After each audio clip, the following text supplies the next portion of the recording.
Salve, moçada! De novo aqui o Sr. Joãozinho para darmos continuidade ao estudo do livro De Amor e Amizade da Clarice Lispector.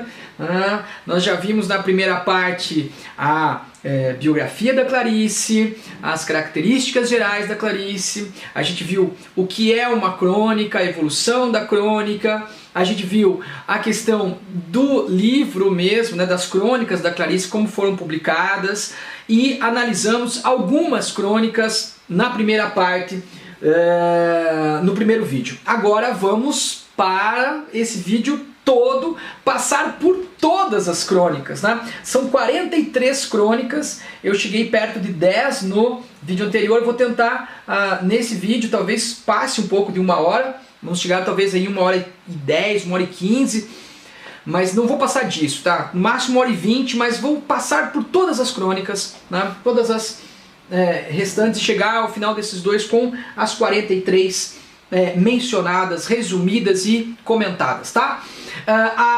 Ainda estamos nas crônicas integrais, ou seja, na íntegra, aqui o texto completo. Mesmo que sejam pequenininhas aqui, é isso mesmo, fica tranquilo. As crônicas, muitas vezes da Clarice, como eu já falei no vídeo anterior, são por módulos naquele espaço que ela tinha no jornal, e às vezes ela colocava ali 2, 3, 4 textos, dependendo do dia. Então, vamos lá, a comunicação muda. O que nos salva da solidão é a solidão de cada um dos outros. Às vezes, quando duas pessoas estão juntas, apesar de falarem o que elas comunicam silenciosamente uma a outra, é o sentimento de solidão, tá? Isso aqui também é muito profundo, muito filosófico, tá certo? Tem a ver aí com que, por exemplo, Paulo Leminski dizia num poema, repara bem no que não digo, que quando a gente fala, a gente mais esconde do que revela. Mas quando a gente conversa para a Clarice, quando a gente está junto, o que a gente revela é a nossa imensa solidão. E aí tem um termo da filosofia do Spinoza, que é o solipsismo. Pega esse termo aí. Depois dá uma estudadinha sobre. Segundo Spinoza, nós temos uma solidão irremediável, a solidão do ser humano, que é no sentido de que eu não consigo, por mais que eu tente, por mais que eu queira, que eu seja uma pessoa repleta de empatia, como se diz hoje em dia, sentir um jaule da dor ou do prazer de uma outra pessoa. Tá entendendo? Você está, de repente, sofrendo lá com uma pessoa que você ama, com alguém da sua família, com um namorado, namorada, sofrendo porque ele está tendo uma dor, está passando por alguma doença. Por mais que você sofra, você não consegue sentir um milímetro, um milésimo, um jaulezinho da dor dele.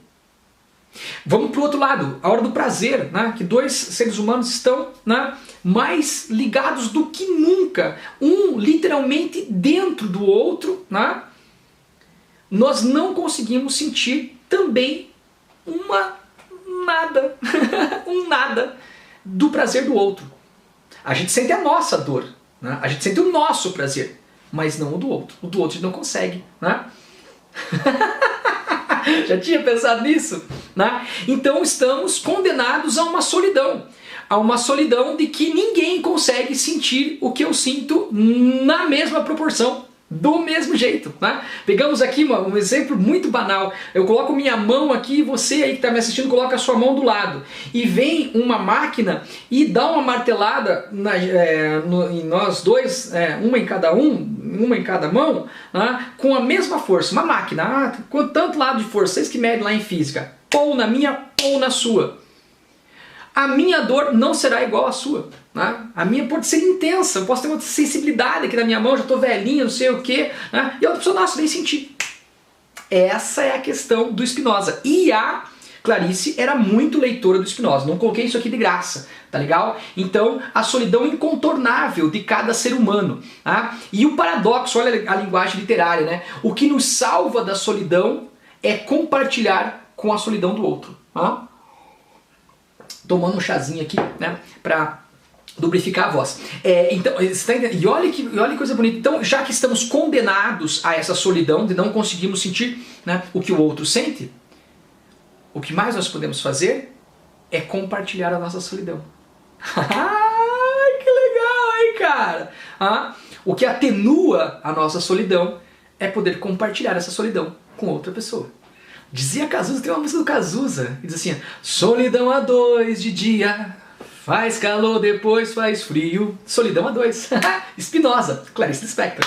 Show? Tá. O presente, né? Amor será dar de presente um ao outro a própria solidão, pois é a coisa mais última que se pode dar de si. Tá? É a repetição da mesma temática, da mesma coisa, com outras palavras. O melhor presente que eu posso dar a você é a minha solidão. Essa solidão incontornável do ser humano, segundo Spinoza, segundo Clarice, segundo Cazuza. Vai! Mas a vida. Esse aqui é um trechozinho, né, de uma crônica que responde a uma anterior que não está no livro, né, no livro aí do De Amor e de Amizade. Anterior a essa crônica, lá no dia que ela publicou no jornal, era a morte do Guimarães Rosa. Daí ela fala assim, a morte, né? E daí fala do Guimarães, entendeu? Mas daí depois ela faz um outro bloquinho, e só esse bloquinho está no livro agora, a reafirmação, mas também a vida, tá? Mas a vida, que é para ser intensamente vivida, ao amor, que tem que ser vivido até a última gota, sem nenhum medo, não mata. De novo, a mesma coisa lá da vida natural, né? Assim como o fogo arder a cada momento, né? Aquela lenha do fogo, nós também ardermos a cada momento o nosso sentimento, o amor, vivê-lo intensamente, não economizá-lo, né? Olha lá, ó. Amar e viver até a última gota. Paradoxo. Ela escreve, né? Viver não mata. Viver não mata, tá certo? Aqui se repete a visão da crônica A Vida Natural, né? Que eu já citei. Ou seja, viver intensa e plenamente o momento presente, tá? Vamos adiante. Vamos a uma outra crônica chamada Dar-se Enfim. O prazer é abrir as mãos e deixar escorrer sem avareza o vazio pleno. Abri as mãos e o coração e não estou perdendo nada. O perigo do coração estar livre é chegar ao prazer muito perigoso de ser. Dar-se esse vazio pleno, gastá-lo. Meio enigmático, né? Mas é exatamente isso. Entre o poético e o filosófico. Ó, tô vindo nos aspectos aqui. Clarice afirma, olha que bonito, você já pensou nisso? Para pra pensar, pô, cada crônica da Clarice é um diamante bruto, cara, tá? Sei lá, é um micro, como é que fala? É uma energia nuclear, cara, tá? Que você pega naquele coisinha ali e explode em grandes interpretações, profundas interpretações. Olha que legal isso aqui, ó. O perigo de você estar livre é que você pode virar a ter o prazer de ser. O perigo de estar livre, ó, e aí o perigo é meio, né, paradoxal. Que perigo? O perigo da liberdade é você ser alguém, você ser você mesmo, né? Estar livre para ser você. A liberdade pode levar você ao ser. O perigo da liberdade é esse, então é meio que uma ironia, né? Aqui, ó, ironia. O perigo de estar livre é o prazer de ser. E reafirma também em outras palavras a visão das crônicas Vida Natural mais a Vida. Isto é, não ter avareza em gastar o sentimento. Não ter avareza em gastar o que você sente, sentir tudo, entregar tudo, dar-se, enfim. E há também o paradoxo filosófico desse vazio pleno. O que é esse vazio pleno? Somos nós, seres humanos, você está entendendo? Você é uma pessoa plena, cheia, não precisa, de mais nada além de você para você viver. Se te der ar, comida, bebida, pasto e bebida, como diria lá os titãs, você vive. Vive mesmo? Será que nós não somos um pleno extremamente vazio? Que só nos completamos quando encontramos um outro pleno que também é vazio? E a melhor coisa não é entregar esse pleno vazio que somos nós, seres humanos? Tem uma palavra do Guimarães Rosa que é muito legal, né? Guimarães, companheiro de geração da Clarice. São muito diferentes, né? Um tá falando do sertão mineiro e a outra tá falando do Rio de Janeiro urbano, mas são igualmente experimentais na linguagem e são filosóficos, né? O Guimarães tem uma palavra chamada tutameia. O que é o tutameia? Tutameia é o todo metade, né? Como que todo metade? Como que metade se é todo? Como é todo se é metade? Nós somos todos metades. Nós somos tutameia. Né? Eu sou um todo, mas eu parece que não tô completo se eu não me aproximo de uma outra tutameia. Uma outra toda metade, que é uma outra pessoa. E aqui não é o que Guimarães está falando, nem o que a Clarice está falando, dessa coisa. Ah, Zuzinho, já entendi! Dá-se o meu vazio pleno com o vazio pleno do outro, da minha namorada, do meu namorado, do meu amor. Não, não é só isso, né? É o vazio pleno, é o tutameia que está em todas as outras pessoas e que só me completam, né, quando eu coexisto, interajo, vivo, compartilho com outras tutameias, com outros vazios plenos. Não é só o amor da tua vida, namorada, mas é teu pai, tua mãe, o colega de escola, o professor, o aluno, você pra mim, e assim por diante, o padeiro, né, o entregador de pizza, e assim por diante. Somos todos vazios plenos que temos que nos entregar aos outros vazios plenos que estão ao nosso redor. Nossa, cara! Ah, meu Deus do céu! Ah, como eu adoro isso aí, cara! Não tem como você não se entusiasmar, não tem como não se entusiasmar com Clarice Lispector, cara. Não é? Só se você não tiver, né, um coração dentro desse vazio pleno que é você. Tá? Muito bem, vamos lá. Um pedido. Essa crônica é bem simples e é bem séria, né? Ela faz um pedido, ela diz que está implorando para que um amigo não beba tanto. Tá? Estou bebendo aqui, mas é chá, tudo bem? Tá? E ela fala, ela vai implorando em nome de Deus, no qual você profundamente crê. Então é uma outra pessoa religiosa, monge que você beba menos. É um monge, ó, tá falando, é um homem de Deus. Não tem sido nada fácil para mim, acredite. Tá? Então o aspecto aqui do alcoolismo, pedido para que um amigo, né, não beba mais. E aí tem uma questão importante, né? Neste ano, no vestibular da UFSC, você tem uma outra obra que aborda o tema do alcoolismo, que é Cemitério dos Vivos, do Lima Barreto. Então pode haver aí uma questão comparando a obra do Guimarães, do Lima Barreto, e a crônica aqui da Clarice Lispector, ela pedindo para que um amigo, inclusive que aqui se diz, ela diz monge, né, não beba tanto. Tá? Ela nem fala, eu falei assim, para que um amigo não beba mais, mas ela fala para não beba tanto, né? Beleza? Tá. Outro, liberdade. Aí essa aqui é bem simplesinha, fala assim, ó, com uma amiga cheguei a tal ponto de simplicidade ou liberdade que eu telefono para ela e ela, quando não tá com vontade de falar, fala assim, ó, não tô com vontade de falar agora não. Aí eu digo até logo e vou fazer outra coisa. Essa questão da amizade, da intimidade, da liberdade que a gente tem com certas pessoas de fazer o quê?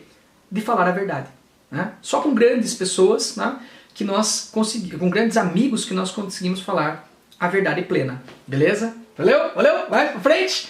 Amor a ele. Aí, mais uma vez, a questão, ou pela primeira vez, a questão religiosa efetivamente aqui. Né? Amor a ele aqui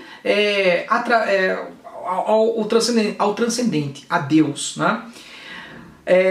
Através de meus graves erros é que cheguei a poder amar. Eu amo o nada. E da minha permanente queda eu cheguei a esse amor.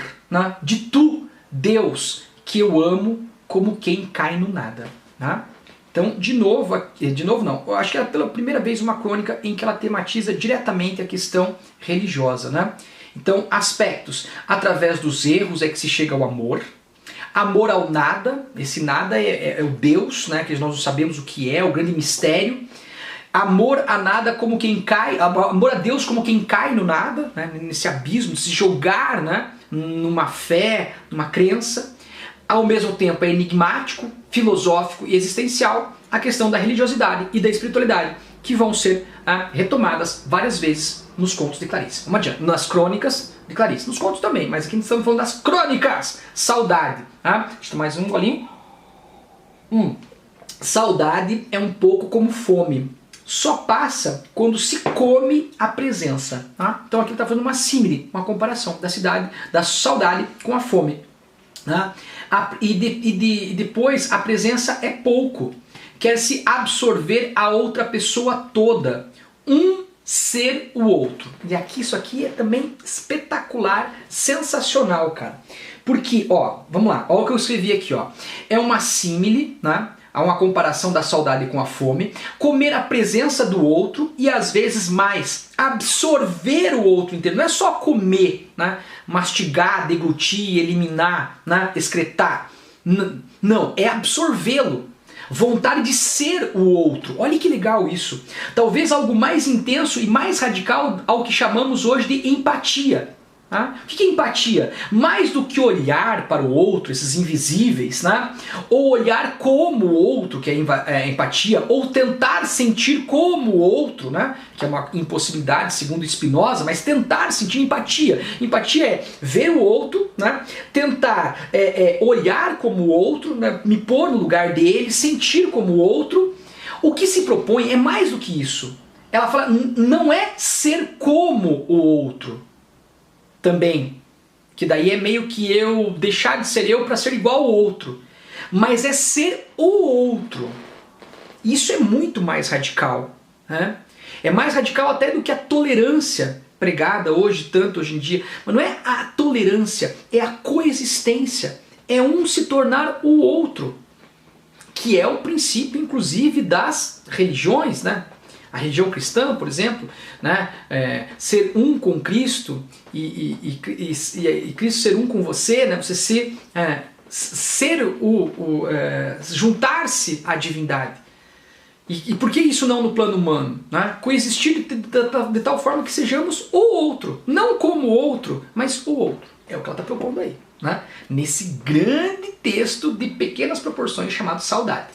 Tá, a descoberta do mundo. Esse é um dos mais famosos textos, uma das mais famosas crônicas da Clarice, né? Que dá nome, inclusive, àquela coletânea que o filho dela fez, né? Reunindo lá a maioria das suas crônicas no Jornal do Brasil. E daí é uma crônica bem autobiográfica que tematiza ela passando da adolescência da infância para a adolescência, vamos dizer assim, né? Ela diz que tinha 13 anos, ela estava em atraso com os fatos da vida, que ela era muito precoce para algumas coisas, mas para outras nem tanto, né?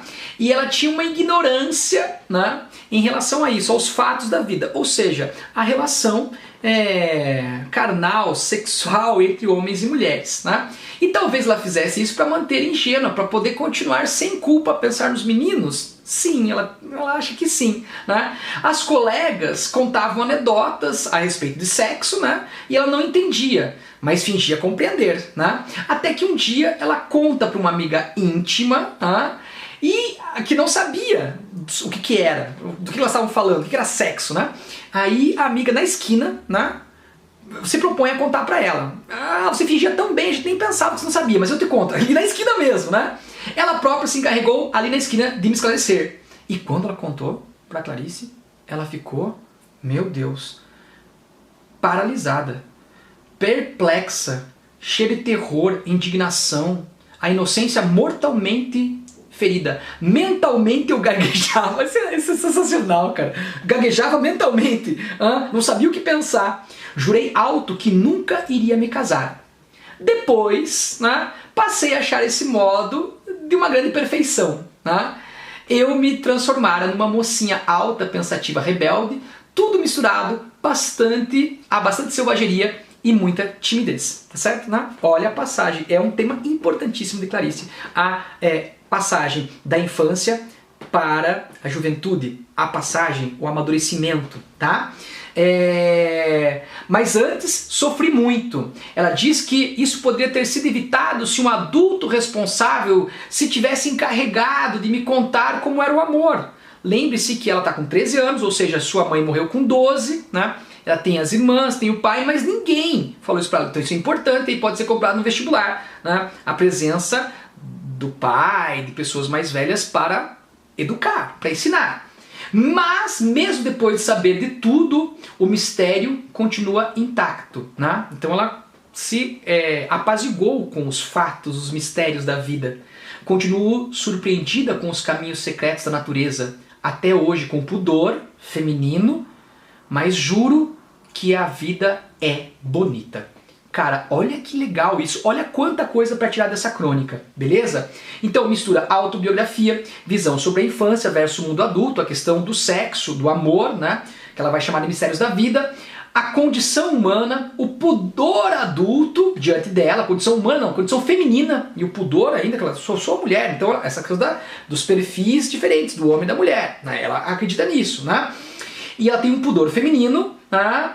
Mesmo sabendo desses mistérios da vida e deles sempre se repetirem continuamente, ela ainda sente surpresa por eles. Se sente surpresa, surpreendida por eles. E aqui, velho, é o coração da obra da Clarice Lispector, tanto das crônicas como da ficção, dos contos e dos romances. Que é exatamente, né, retirar do pequeno, do banal, coisas transcendentes. As epifanias do cotidiano. Olha o que ela está falando então, presta bem atenção. Ela já sabe, né, sobre o amor, os fatos da vida, mas ela continua se sentindo surpresa por eles, tendo, portanto, epifanias a cada vez que ela pensa e, né, vê ou faz isso. E daí o que fica aqui é, ao se olhar de uma maneira nova e surpreendida para a mesma coisa que há tanto tempo já se sabe e que tantas vezes se repete diante dos olhos, ao olhar e ao agir assim, não há como chegar a outra conclusão de que a vida é bonita. Faltou acento aqui. Olha que sensacional isso. Se você olha, né, de maneira nova para essas coisas que você tanto sabe e que tantas vezes se repete diante dos seus olhos, mas você olha com um olhar de surpreso, nossa, como é bonito um homem e uma mulher se amarem. Se a cada vez que você olhar, sentir, fizer isso e olhar de maneira nova, não tem como não ter outra conclusão, senão aqui se chega no final da crônica. A vida é bonita. Então, para achar a vida bonita, é preciso olhar para ela sempre com olhares de surpresa, de como se fosse a primeira vez. Muito bom, cara, vai! Uma experiência, outro, né? Ela fala assim, pedir socorro, né? E o socorro é dado. Ela diz que não tem nada, uma experiência mais linda na vida do que você pedir socorro e alguém te ajudar, alguém te socorrer, né? Ela diz que mudamente se implore e mudamente se receba. Eu já pedi socorro e não me foi negado. Então eu estava falando, mas só que pedir socorro, de uma outra forma, né? De uma forma silenciosa. Não precisar gritar por socorro, por ajuda. E a outra pessoa saber que você está precisando de ajuda, mesmo sem você dizer, e ela sem nada dizer, te ajudar. E ela diz, eu já pedi socorro dessa forma silenciosa e não me foi negado. Né? E daí ela compara, ela faz uma comparação muito legal, né, cara? Como se eu fosse um tigre perigoso com uma flecha cravada, rondando pessoas medrosas para descobrir quem lhe tiraria a dor. Então uma pessoa se aproxima arrancando com cuidado a flecha fincada. Olha que cena, né? O tigre não tá gemendo, não tá gritando, não tá gruindo lá, sei lá, fugindo. E daí chega perto de pessoas amedrontadas e uma pessoa fala, não, ele tá precisando de ajuda. E a pessoa vai lá e tira a flecha. Então eu, o tigre, a metáfora, eu, o tigre, dei umas voltas vagarosas em frente à pessoa, hesitei, lambi uma das patas e depois, como não é a palavra o que tem importância, afastei-me silenciosamente. Olha que legal isso, cara. Eu, o tigre, fui ajudada sem pedir, a pessoa me ajudou sem falar e eu agradeci sem dizer. Crônica sobre pedir e receber ajuda com o bonito paradoxo, mudamente implorar. Quantas e quantas pessoas não imploram mudamente pela nossa ajuda tantas vezes, tantos dias, e às vezes a gente não ouve esse socorro sem palavras, esse pedido de socorro sem palavras. Mas também a crônica é sobre gratidão, e uma gratidão também como pedido muda e silenciosa. Então, há um pedido mudo, há uma ajuda muda e depois uma gratidão silenciosa. Lembra da outra crônica? Repara no que eu não digo. Tá? Muitas vezes o que nós falamos não é importante. Talvez o mais importante é o que nós calamos, o que nós deixamos de falar, como os pedidos de ajuda e como os agradecimentos. Muito bem, vai, pra frente. Quem escreveu isso é uma crônica metalinguística, né, bem simplesinha. Ela fala que estava mexendo nos papéis antigos e achou algumas linhas em inglês que ela anotou de algum livro. Né, e ela vai transcrever literalmente, ó, aspas, e ela não lembrava o nome do escritor. Eles eram mais escuros que a escuridão. Ela tentou erguer os olhos até ele, só pôde ver as ondas selvagens do universo acima dos ombros dele. E então ela disse: sim, eu acho que também te amo. Aquele momento em que um ser humano consegue enxergar-se a si mesmo. Por quê? Porque ama o outro. Enxergar-se, entender-se, compreender-se por inteiro. Lembra da outra conta? Eu te amo. Tá, já estou me vendo. Então, as ondas de escuridão por sobre o ombro, mas quando ela fala que ama, tudo se esclarece, tudo se clareia, beleza? Crônica metalinguística, porque ela está conversando com o leitor. Eu encontrei isso aqui, né? Não sei de onde que vem, mas acho muito bonito. E depois descobriu-se que é um trecho do F. Scott Fitzgerald, não sei se acertei ali a escrita, né? Que é o autor, entre outros, daquele famoso livro O Grande Gatsby, tá legal? E versa sobre o amor, principalmente o momento em que se reconhece e se declara o amor. Então, duas crônicas em que se foca nesse momento importantíssimo em que uma pessoa diz à outra que a ama. E ao dizer que a ama, né, quem é amado consegue finalmente se reconhecer, se entender, se enxergar por completo. Eu só sou alguém completo quando alguém me ama. E quando alguém me ama e diz que me ama. Vai. Por não estarem distraídos. Essa crônica é muito filosófica e muito poética. Tá? É um daqueles textos que você tem que ler na íntegra para você entender a linguagem. Tá? Havia a levíssima embriaguez de andarem juntos. Só embriaguez, né? Não de bebida, mas de estarem juntos. Embriaguez da felicidade. Alegria como quando se sente a garganta um pouco seca. E ter esta sede era a própria água deles. Ter a sede era a própria água. Olha o paradoxo. Nós vamos falar isso no final do vídeo, né? Os paradoxos. Eles andavam pela rua falando e rindo para dar matéria, peso à levíssima embriaguez que era aquela alegria deles. Então eles falavam e riam para dar matéria, aquela alegria que eles tinham dentro de si. Como eles admiravam estarem juntos. Essa é a primeira parte. Alegria, leveza, né? Essa sede que é a própria água, a sede do outro, né? A sede da companhia, até que, segunda parte, tudo se transformou em não. Olha só, em não, simplesmente. A grande dança dos erros, o cerimonial das palavras desacertadas, tudo só porque tinham prestado atenção. Olha só, o porquê que tudo começou a ruir na relação desses dois. Porque não estavam bastante distraídos. Porque de súbito exigentes, duros, quiseram ter o que já tinham. Ter o que já tinham. Porque quiseram dar um nome. Porque quiseram ser eles que já eram. Quiseram dar um nome. Quiseram ser o que já eram, ter o que já tinham. Não se estando distraído, o telefone não toca e é preciso sair de casa para que a carta chegue. E quando o telefone finalmente toca, o deserto da espera já cortou os fios. Tudo por não estarem mais distraídos. Cara, o que ela está falando aqui, velho? Também aqui é peso filosófico, peso existencial aqui, cara. Altamente poética e reflexiva, essa crônica está dizendo que para ser feliz e para se amar é preciso simplesmente viver. Uma crítica ao excesso de racionalismo. Por que explicar? Por que entender? Por que querer ser o que já é? Por que querer ter o que já tem?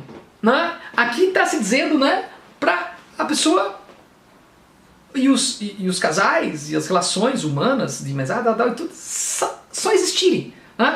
Então aqui se aproxima muito da filosofia epicurista, do Epicuro, né? De viver as pequenas coisas com prazer, sem ficar pensando e explicando, racionalizando, né?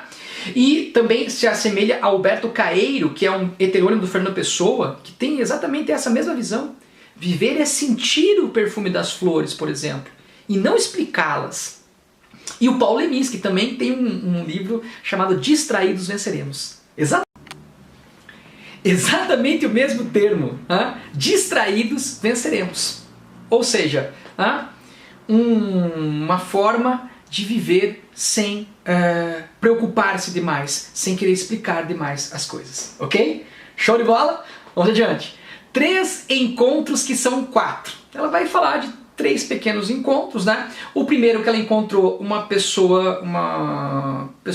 mulher que tinha a alma dela murchado e que ela queria salvar a pessoa, mas a pessoa parece que não queria ser salva. O segundo encontro é no elevador, que encontra uma pessoa cansada, porém em plena vitalidade. Tá legal? E o terceiro encontro, que como os 3 mosqueteiros, foram 2, né? Os 3 mosqueteiros ganharam 4, esse terceiro foram 2. Foi duplo. As filhas de um casal, né? Que ela cita aqui o nome. As 2 filhas, uma tem o nome dela, tinha o nome dela, e deu 2 quadros por ela desenhados. E daí a dedicatória, para Clarice, da Clarice. Né? E a 4ª mosqueteira, que era outra filha, né, chamada Carolina, uma criança límpida, né, cheia de pureza, criatividade, afeto e naturalidade. Foi um encontro feliz. Esse terceiro, que eram 4. Né? Que era também o 4º. A crônica que versa sobre a amizade e sobre os encontros com amigos que afetam a nós. Né? Como nós nos afetamos quando nos encontramos as pessoas que nos importam e como o estado delas mexe conosco. Né? Nós também mexemos com elas, mas elas também mexem conosco, tá? Beleza? Show? Vamos pra frente. Sem aviso. Essa aqui também é uma crônica bem poética, bem filosófica. Tanta coisa que eu não sabia, nunca tinham me falado, por exemplo, deste sol duros das 3 horas, também não me tinham avisado sobre este ritmo tão seco de viver. Desta martelada de poeira, que doeria, tinham-me vagamente avisado. Mas o que vem para mim esperança do horizonte, ao chegar perto, se revela abrindo asas de águia sobre mim. Isso eu não sabia. Não sabia o que é ser sombreada por grandes asas abertas ameaçadoras, um agudo bico de águia inclinando sobre mim e rindo. Olha a questão lírica e poética, metafórica, né? O seco de viver, a martelada de poeira, né? E a esperança no horizonte, tá? E ela como se fosse uma águia abrindo as asas. Né? E daí ela vai falar o que isso tem a ver. Tem a ver com o que dá mentir. Eu não sabia o que dá mentir. Comecei a mentir por precaução e nunca mais a mentira descolou de mim. Comecei a mentir até a minha própria mentira. Eu estou mentindo a minha mentira. A mentira eu dizia crua, simples, curta. Eu dizia a bruta verdade. Cara, essa aí é poderosa. Olha o que eu escrevi aqui, ó. Crônica poética e filosófica aborda o tema da mentira e mentir a própria mentira até que isso se torne verdade. Pode ser vista por 2 vieses, né? Você gosta de mentir até que a mentira vira verdade. Então, 2 formas de você olhar para isso, né? Tanto a forma negativa, como aquela máxima do Goebbels, lá, o ministro da comunicação lá do nazismo, uma mentira contada 1000 vezes se torna verdade, e isso é um viés negativo de ver a coisa, né?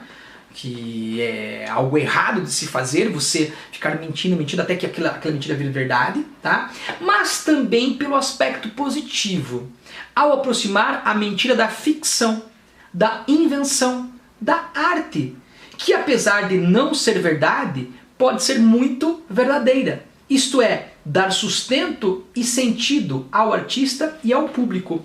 Você está entendendo? Ela fala assim, eu comecei a mentir por precaução, e fui mentindo minha própria mentira, e minha mentira virou a minha grande verdade. Mentira aí não é no sentido negativo, né? Qual que é a diferença entre a visão do Goebbels e a visão da Clarice aqui a respeito da mentira? É que o Goebbels está prejudicando as pessoas com essa mentira, né? Está fabricando uma verdade e repetindo várias vezes a mesma mentira. A Clarice e os artistas, quando fazem mentiras, né, obras ficcionais, não estão prejudicando as outras pessoas. Estão criando uma verdade que serve como sustento, como remédio, como cura para tantas pessoas e se torna verdade, né? Por exemplo, a mentira da ficção, né, para mim é uma verdade na minha vida. Eu vivo minha vida dando aula sobre arte, sobre ficção.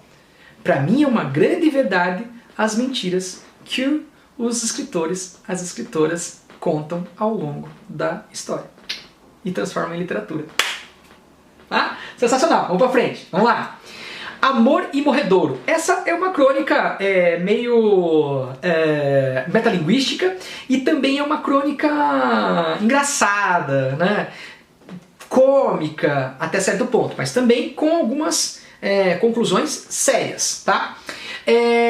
Ela vai falar primeiro, nos primeiros parágrafos, sobre estar escrevendo crônicas. Olha a questão da metalinguagem, né? E daí ela estava fazendo uma pesquisa, o que ela ia escrever nas crônicas, né, dela. E fez pesquisa e o que interessaria mais às mulheres, as amigas dela. E a resposta foi o homem. Mas ela fala que isso era sério, não era brincadeira, e nem humilhante. Porque se fosse feita essa pergunta também aos homens, invertidamente, o que mais interessa aos homens, certamente que eles também diriam a mulher.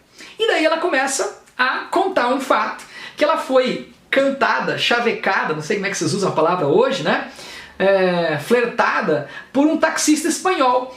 Ela no táxi, né, no banco lá de trás, e o taxista começa a contar a sua vida, né, várias coisas, e uma delas é que ele foi amado por uma moça chamada Clarita, olha aí, ó, né, e que havia morrido antes do casamento, beleza? E daí ele falou assim que nunca mais amaria novamente, né?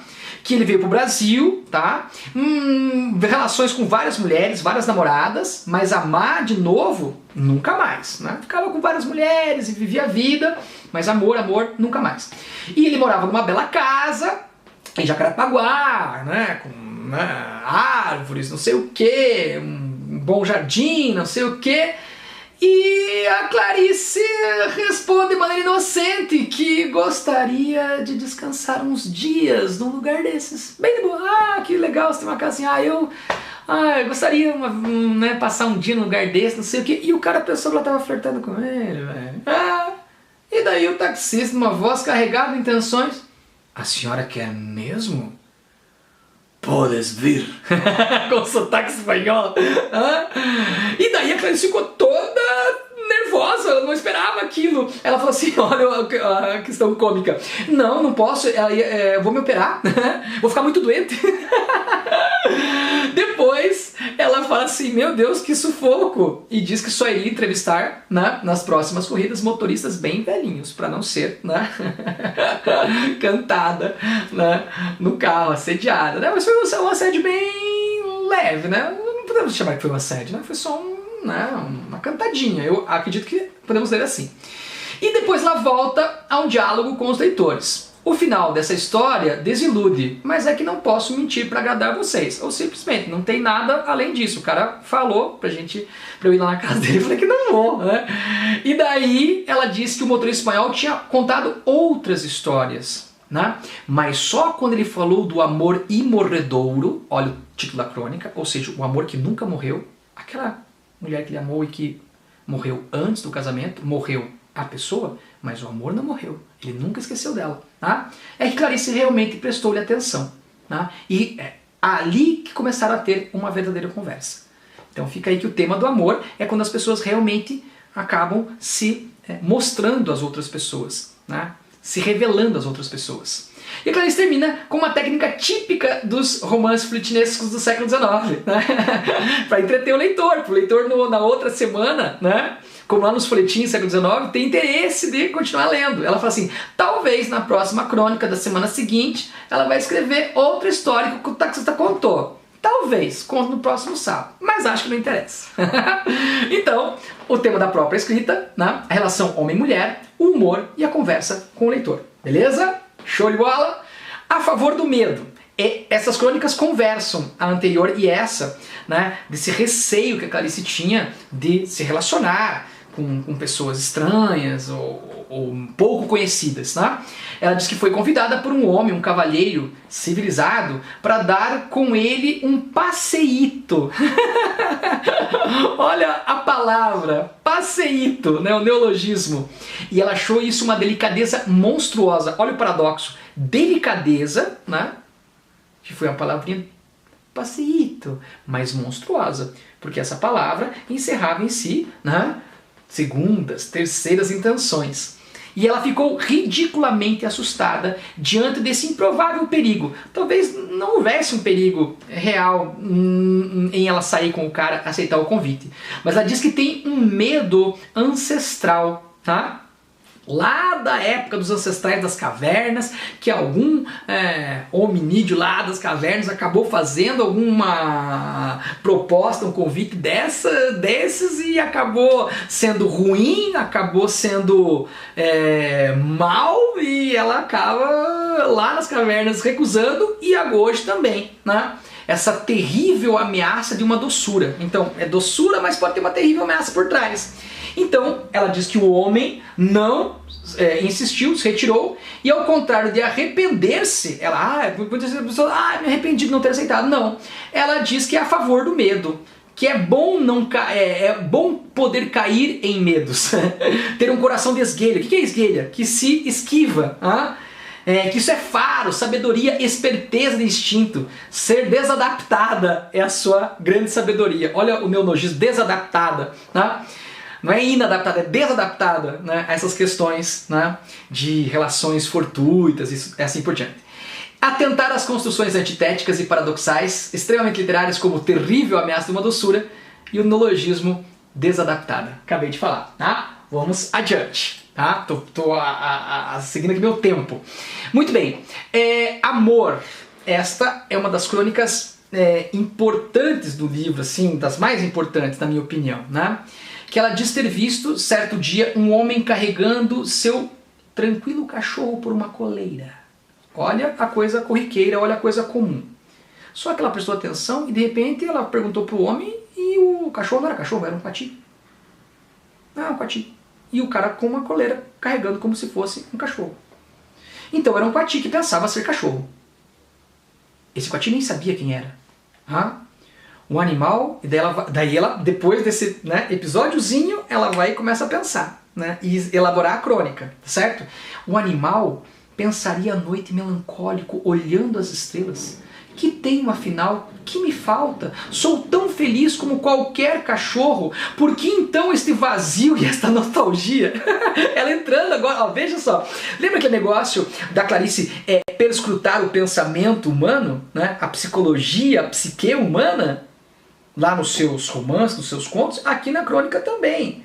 E ela vai além nessa crônica. Ela não só perscruta, não só sonda o pensamento humano, mas o pensamento, entre aspas, animal.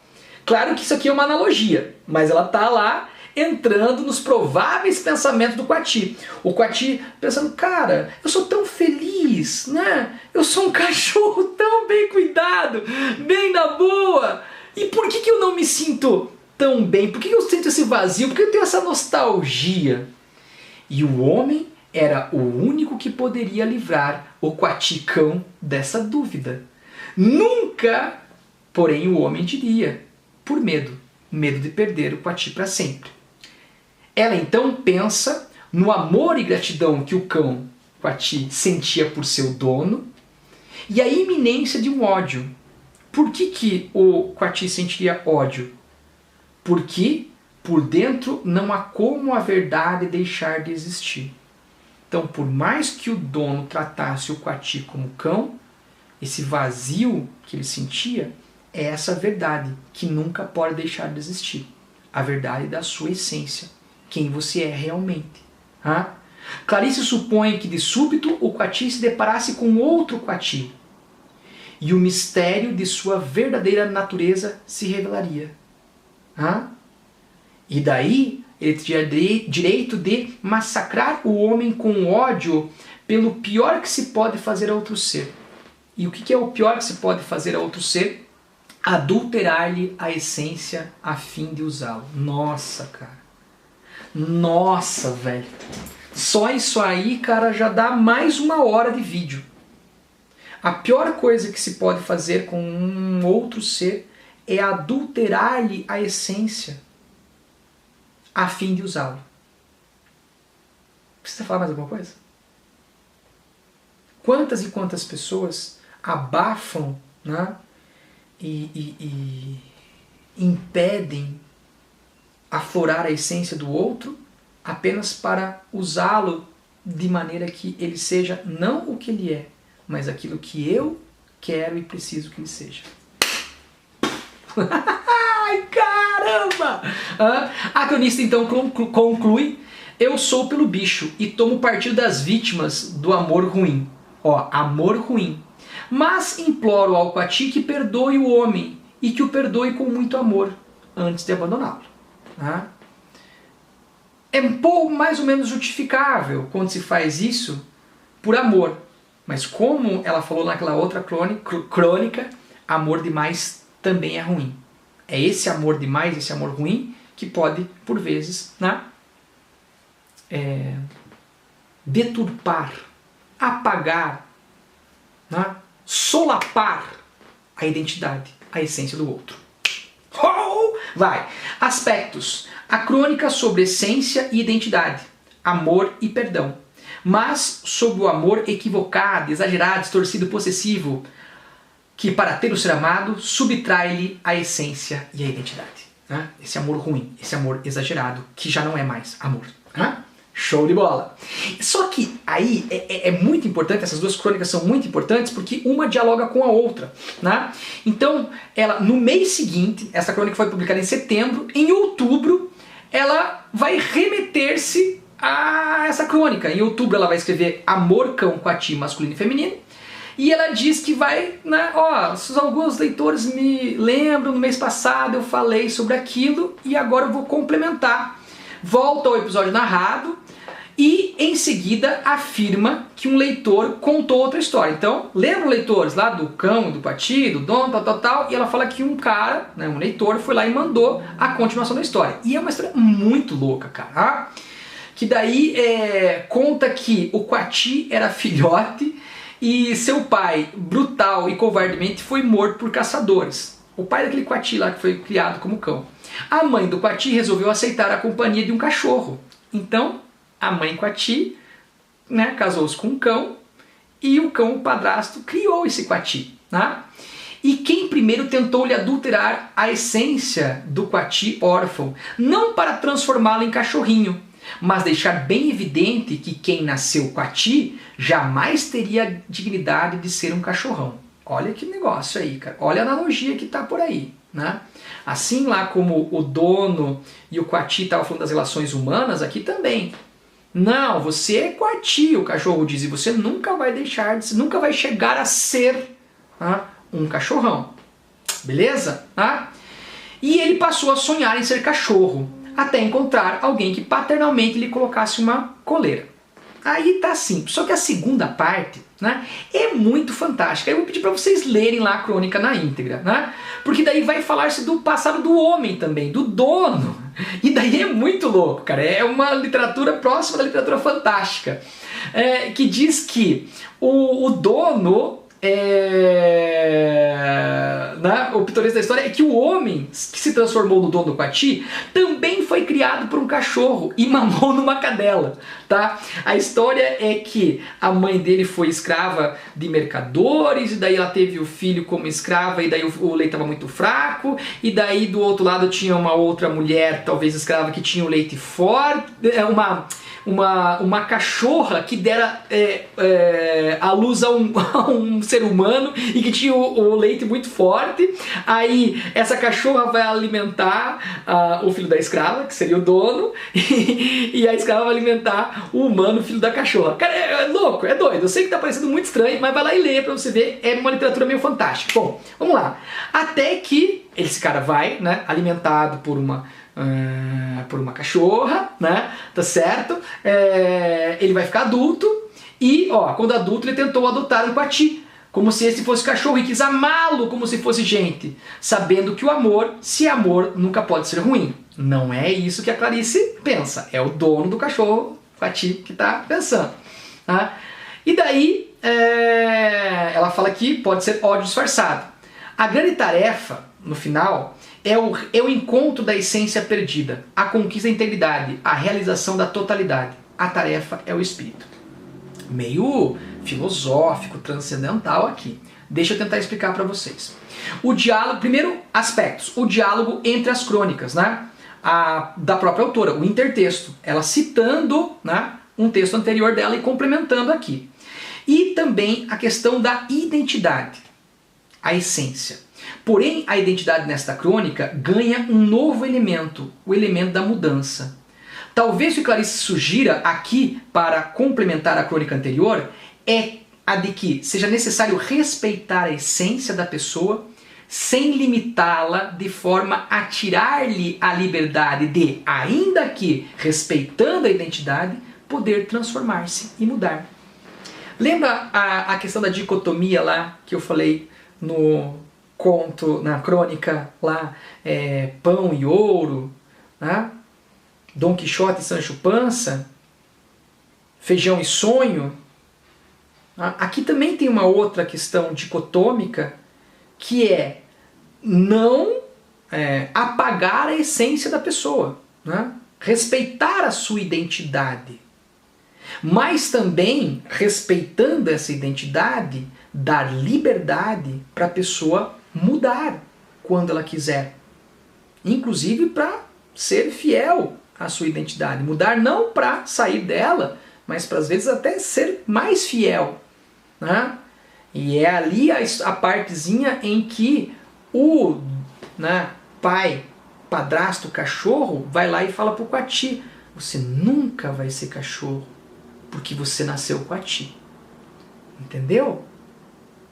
Então é importante respeitar a essência do Coati. Sim, você é Coati. Mas se nessa essência de Coati você quiser mudar e alcançar algo que seja próximo ou mesmo seja se tornar um cão, é preciso respeitar esse espaço de mudança. Clarice Lispector, senhoras e senhores. Tá. Vamos para outras um pouquinho mais leves, mas nem por isso menos reflexivas e filosóficas. O grupo, né? Ela vai relatar que foi um almoço alegre e ao mesmo tempo melancólico com 3 ex-colegas de faculdade, né, que lembravam o filme O Grupo. Aí eu coloquei uma explicação, porque ela não dá essa explicação. O filme O Grupo é baseado em um livro também chamado O Grupo, dessa escritora Mary McCarthy, e o filme é dirigido pelo Sidney Lumet. E esse filme, algumas amigas, ex-colegas de faculdade, vão falar sobre o amor livre, sobre o controle da natalidade, aborto, lesbianismo, alienação mental. Ou seja, são mulheres, né, de uma mentalidade contemporânea, moderna, que falam sobre temas, né, espinhosos, delicados, ainda mais para as mulheres daquele tempo. Então, elas conversando, chegam à conclusão que nenhuma virou advogada, tá certo? Né? Faculdade. Lembra que a Clarice fez direito? Ela cursou direito, mas nunca advogou. E daí o amigo Santiago, que vai aparecer numa outra crônica, que eu vou mostrar pra vocês aqui, falou assim: ô Clarice, o que você vai fazer no direito? Ela vai, eu gostava do direito penal. Daí ele falou assim: cara, eu acho que você gostava no direito, era literatura. Não era o direito, mas era a literatura contida no direito. Né? E depois dessa digressão ela volta e fala que não sabe se o almoço foi triste ou feliz, né? Porque a vida trabalhara muito nelas, entendeu? E ela não tem essa clareza se o almoço foi triste ou feliz. Mas ela diz que se despediram, tristes ou alegres, e ela faz uma reflexão sobre, aí é o cerne da crônica, sobre as coisas inúteis, né? Ela pensa, putz, se a vida é curta, se a gente descontar os momentos inúteis que a gente viveu, ela fica curtíssima. Meu Deus! Né? E daí ela pensa que talvez o tempo, os anos que ela ficou fazendo o curso de Direito fossem inúteis. Né? Daí ela fala assim, ó, o tempo que passou estudando Direito. Mas ela, né, conclui, para se apaziguar, né, que não esquecer que a parte inútil, na hora, fora vivida, não é? Vivia com tanto ardor. E isso paga a pena, vale a pena. Então, eu vivi uma época inútil na minha vida, mas naquela época eu vivi com ardor, eu vivi com intensidade. Né? Hoje eu sei que foi inútil para mim, mas naquela época valeu a pena. E aí um intertexto com Fernanda Pessoa, de novo, valeu a pena, tudo vale a pena se a alma não é pequena, se você viveu com alma grande. Mas ainda uma conclusão melhor ainda, mais interessante, mais filosófica, mais profunda. No último parágrafo, né, ela está voltando para casa do almoço de táxi. A Clarice não dirigia, cara. Né? Hoje usaria muito Uber, provavelmente. Né? Ela chega à conclusão, olha a conclusão. Voltando para casa de táxi, Clarice define: muita coisa inútil na vida da gente serve como esse táxi para nos transportar de um ponto útil a outro. Velho, só isso aqui já vale o livro. Entendeu? Se a gente pensar assim, tudo que a gente viveu na nossa vida que realmente valeu a pena, que deu sentido à nossa existência e coisas que foram inúteis, né? Você pode ficar frustrado com aqueles momentos inúteis. Mas ela reconfigura isso. Ela fala assim, ó, cara, os momentos inúteis são como esse táxi aqui, ó, que levam a gente de um momento útil a outro, de um momento essencial a outro. Vamos transportar aqui para nós que estamos estudando para o vestibular? Quantas e quantas coisas, vamos ser sinceros, tá? Daqui a alguns anos, para você que vai fazer medicina ou outros cursos, vai olhar para trás e vai falar assim, putz, que inutilidade ter estudado isso. Inclusive, talvez até literatura. Espero que não. Mas você pode olhar de maneira frustrada para isso? Ou você pode dizer assim, esses momentos inúteis da minha vida foram como táxis, que ligaram um momento, né, útil, tá, em que eu era, sei lá, adolescente, jovem, a um outro momento útil em que me tornei uma adulta, um adulto formado em medicina ou em outro curso e assim por diante. Tá? Esse período como um táxi que leva de um momento útil a outro momento útil. Cara, não para de fazer porque não para de o texto da Clarice. Então, referências autobiográficas, a questão do curso de Direito que ela realmente fez, reflexão sobre os momentos úteis e inúteis, entre aspas, da vida. Tá? Para ela, resumindo, todos os momentos da vida são úteis, basta vivê-los com intensidade. Tá? Por causa de um bule de café. Cara, esse é importantíssimo. Esse, assim como lá os... lá da... Como é que é a descoberta do mundo, Amor, Coati, lá, masculino e feminino, são textos emblemáticos da Clarice, tem que prestar atenção. Bom, a história é a seguinte, né? Vou resumir aqui, que é longa, tá? Você tem um casal, que é a Jane e o Bob Douglas, ela 28, ele 32, eles moram em Londres e eles são felizes, né? E ela diz que ouviu isso de uma história de outra pessoa e diz que é um fato verídico. Ó, o esquema aí, como os romances do século XIX, eu ouvi, isso é verdade, não sei o que, tá? E o que acontece é que eles viviam muito bem, esse casal, todos os dias lindos, não sei o que, só que um dia, né, o marido lá, o Bob, né, enfureceu-se dizendo não aguentar mais, que todos os dias ele era servido naquele bule velho de bico rachado. Olha o título ali, né? Não aguento mais esse bule, bico rachado, não aguento mais. E gritou com ela, com a Jane. E a Jane, que também não era acostumada, respondeu de forma agressiva. Ah, se você quer, você vai comprar um bule você mesmo, bonito. E ele acabou, depois da discussão, saindo. Foi para um pub e depois sumiu. O tempo passa, um amigo diz que o Bob foi visto em Paris, num bar, e ela descobre que ele se alistara por 5 anos na Legião Estrangeira, né? A Legião Estrangeira que leva lá para, né, África e outros países lá, servindo a França e outros países. Tá? Aí Jane vai e escreve uma carta emocionada, dizendo para ele, volte, e ele responde, né? E pede ajuda a ela para deixar a Legião, né? Dizendo que está arrependido. Ela trabalha como garçonete para arranjar dinheiro e vai para Paris, né? Para tirar ele lá dando aquele serviço obrigatório militar lá. É obrigatório não, porque ele se alistou, mas uma vez alistado não podia sair. Bob já havia sido removido para o norte da África, cara. Ela trabalhou, ganhou dinheiro, foi lá. Não, já tinha ido. Né? Aí, na viagem para a África, né, ele acaba tentando fugir, se jogando no mar, e daí ele vai... Calma lá, deixa eu ver. Tá. Jane volta para Londres para juntar dinheiro para ir para a África. E daí recebe uma carta de Bob dizendo que ele foi transferido para Indochina. Né? E Bob adoece e tenta Jane engajar-se na Cruz Vermelha para ir atrás. Olha quanta confusão, cara. Aí sim, quando ele está indo para Indochina, aí sim que ele vai se jogar no mar para fugir e vai ser preso pela polícia egípcia.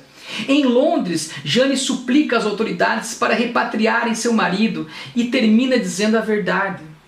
Tudo aconteceu por causa de um velho bule de bico rachado.